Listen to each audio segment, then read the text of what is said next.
Hello everybody, welcome along to Sportsbet TV with me, Paul Alster, looking forward to what I'm hoping is going to be a very sunny Saturday, the 20th of July. Do press the subscribe button just below the screen if you're joining me for the first time. This is a free service. All the tips on here are offered free and have been so for 4 years since we started this back during the dark days of the pandemic back in 2020. I'm all about trying to find horses at good each way prices. Many of my selections are available at my subscription service Out in Front, which you can join by just clicking on the link in the description box just below this screen. So do check that out. 4 recommendations for Saturday, including one as big as 25 to 1 for Saturday. Well, my first selection of the month was a winner. My second selection last week, Royal Dubai, never managed to get into a challenging position, I'm afraid. So we had no joy there, having seen Blake win at Sandown the week before. Now, I've just got the one selection for you, and it's going to be at the Curragh on Saturday. And I've actually decided to focus on the biggest race of the day. It is the Group 1 Juddmonte Irish Oaks. The going is forecast at least good, but with the sun shining and a bit of a breeze, could easily go good to firm in places at the Curragh. 14 runners, and this year, no outstanding candidate in my view, and I think that's rather reflected by the betting. I'm just looking here, they're going 100 to 30 the field, and that is the Aidan O'Brien train Content. And I think it's favourite, no doubt, actually, because stable jockey Ryan Moore has chosen Content in preference to the stable companion Port Fairy, which is a bit of a surprise. Now, a Group 3 winner over a mile as a 2-year-old, Content stepped up to 1.25 miles for the first time when it stayed on into third.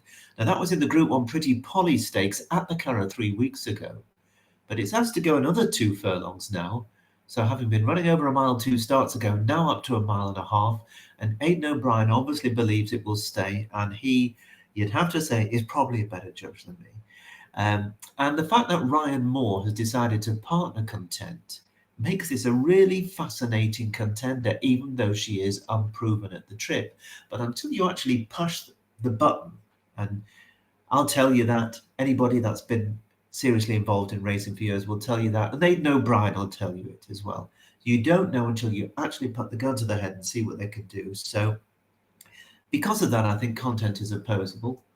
Port Fairy is a great ride for Wayne Lorden, who's taking over from Ryan Moore, who won on her in the Group 2 Ribblesdale Stakes at Royal Ascot last time out. She'd been second in the Cheshire Oaks the time before. She showed a really good attitude at Ascot, battling back to beat Lava Stream.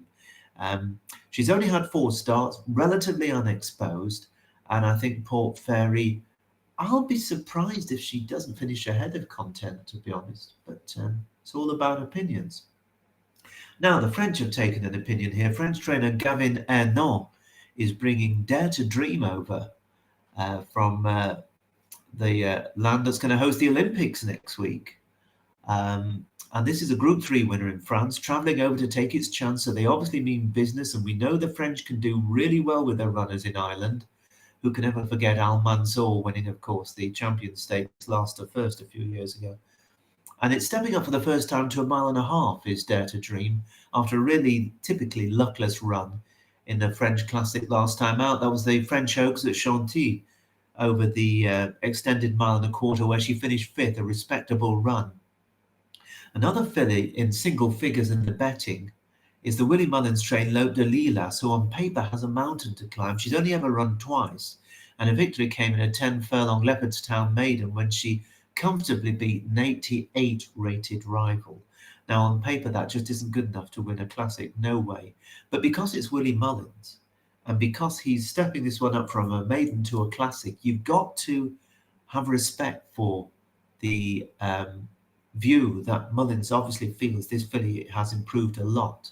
So she may well run well, Lope de Lilas, but she has been easy to back from 6 to 1 out to as big as 15 to 2 now in places. David Manwissier, French trainer who's based in England, has had a number of horses run well in pattern races this season, including War Chimes, who stayed on well enough last time out when she was third to Azalea in the Oaks at Epsom, and that was at the start of last month. Now, of course, unfortunately, we're not going to see Azalea again. She's been retired after picking up an injury. Otherwise, she would have been at the Curragh on Saturday, for which she'd probably have been odds on. Ward Chimes has been given time to get over the effort of running at Epsom. She bypassed Royal Ascot. She might once again be right in the mix here at a decent price. And just looking at the time of this recording, she's as big as 10 to 1 in a place. And then you've got the Aga Khan's runner, Hanalia, who probably is running as much as anything to give the Aga a runner, with Azalea not able to take a chance. And Johnny Motors Hanalia stepped up to win in listed company over 1.25 miles last time, but the Aga Khan's filly does have improvement to find, but she may only just now be getting started. So to my selection, and in my view, the value in this race is the David O'Mara trained Lava Stream, the mount of Danny Tudhope, a filly who has shown truly massive improvement in the last few months. She looked no more than a decent handicapper after winning at Doncaster in May over a mile, where she beat our old friend Blake by over 2 lengths off a mark of just 74. Then she stepped up to 1.25 miles the time after, where it looked as though O'Mara was running her in the hope of finishing in the first 3 to get a bit of black type in a listed race at Goodwood, and instead she absolutely stormed home with a withering late run to beat much higher rated rivals. And on the strength of that, he stepped her up in trip again, but still looked to be flying too high when he entered Lava Stream for the Ribblesdale Stakes Group 2 at Royal Ascot. Her first attempt at 1.5 miles, she travelled beautifully throughout the race.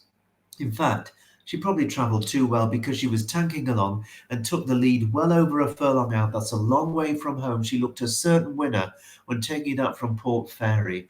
But Ryan Moore conjured a really terrific late rally from Port Fairy, who managed to get back up and score by a neck as the pair went clear. Now, I'm convinced that Lava Stream will probably have won the Ribblesdale had she made a challenge a little bit later on.